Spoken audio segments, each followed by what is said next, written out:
Surgery চলাকালীন গোটা সময় জুড়ে হসপিটালেই অপেক্ষাকৃত অনির্বাণকে হাতে নাতে ধরে ফেলল রাই। হ্যাঁ বন্ধুরা, ভিডিওতে লাইক দিয়ে দেখতে থাকুন।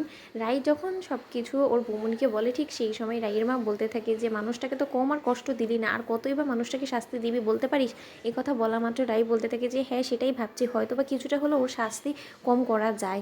এই কথা বলা মাত্র রায়ের বৌমনি বলতে থাকে যে শাস্তি কম করা যায় না, বরঞ্চ শাস্তি কম করে দেও রাই। এবার অন্তত বেচারার উপরে একটু হলেও তুমি দয়া করো। দেখতেই তো পারছো কত বড় একটা মিরাক্কেল ও ঘটিয়ে দিল, যেটা হয়তো বা আমরা কেউ কল্পনাও করতে পারিনি। এতগুলো বছরের মধ্যে কে ভেবেছিল, আমরা কি কেউ আশা রেখেছিলাম যে তোমার দাদাভাই আরও একবার সুস্থ সবল স্বাভাবিক জীবনে ফিরতে পারে? কিন্তু এই আশাটা আমাদের সকলের মনে সকলকে স্বপ্ন দেখিয়েছে শুধুমাত্র অনির্বাণ, আর এর জন্য অনির্বাণের তো কম কৃতিত্ব দেওয়া হয় না, তাই না?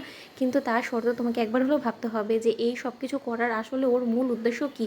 সেটা হলো একমাত্র তুমি এখন আমাদের হয়ে সকলের হয়ে তুমি একমাত্র এই ঋণটা শোধ করতে পারো রাই। ওদিকে সকলেরকে অপেক্ষাকৃত অবস্থায় ওটির বাইরে রেখে রাই যখন অনির্বাণকে দেখতে যায়, ঠিক সেই সময় অনির্বাণ ফোনে অনির্বাণের বন্ধুর সাথে কথা বলতে থাকে আর বলতে থাকে যে ওদিকটার কী অবস্থা, সার্জারিটা ঠিক কীরকম চলছে দেখ। আমি বলছি যে আমি চাই না যে আমার কারণে কেউ নিরাশ হোক। এতগুলো মানুষ আশা ধরে বসে আছে যে এই অপারেশনটা সাকসেসফুল হবে, তোদের যা কিছু করণীয় সব কিছু করে ফেল, কিন্তু তা সত্ত্বেও প্লিজ দাদাভাইকে সুস্থ স্বাভাবিক জীবনে ফিরিয়ে দে ওদের কাছে। এই কথা বলা মাত্র যখন অনির্বাণ ফোন রেখে দেয়, ঠিক সেই সময় রাই বলতে থাকে যে কত আর ঋণের বোঝা আমার বাড়াবে বলতে পারো। তখন অনির্বাণ চমকে ওঠে আর পিছ ঘুরে যখন রাইকে দেখতে পায় বলতে থাকে যে রাই তুমি এখানে কি করে?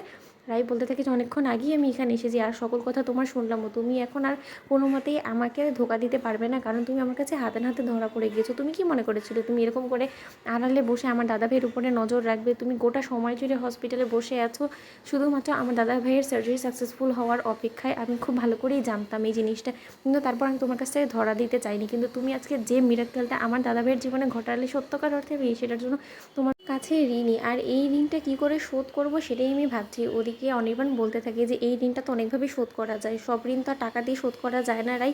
কিছু ঋণ আছে যেটা হয়তো বা তুমি ইচ্ছে করলেই শোধ করে দিতে পারে। এই কথা বলা মাত্র রাই বলতে থাকে যে হ্যাঁ আমি সেটা খুব ভালো করে বুঝতে পেরেছি। এই সকল জিনিসের মধ্যে তোমার উদ্দেশ্য একটাই ছিল যে তুমি আমাকে বাড়ি ফিরিয়ে নিয়ে যেতে, তো সেটাই তো।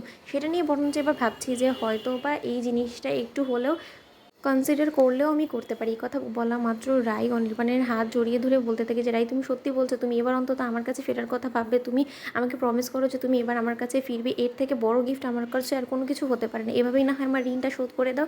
তখন রাই বলতে থাকে ওই যে বললাম দাদাভাইয়ের উপরে নির্ভর করছে, আগে দাদাভাইয়ের অপারেশনটা সাকসেসফুলি হতে দাও। কিন্তু তা সত্ত্বেও তোমার কাছে একটা ধন্যবাদ তুমি আমার কাছ থেকে প্রাপ্য, কারণ আজকে যদি তুমি এই উদ্যোগটা না নিতে তাহলে হয়তো বা কোনো মতেই আমি আমার দাদা ভাইকে সুস্থ সবলভাবে স্বাভাবিক জীবনে ফিরতে দেখতে পেতাম না। তো বন্ধুরা, ভিডিওটি ভালো লাগলে লাইক, কমেন্ট, শেয়ার করে সাবস্ক্রাইব করতে ভুলো না।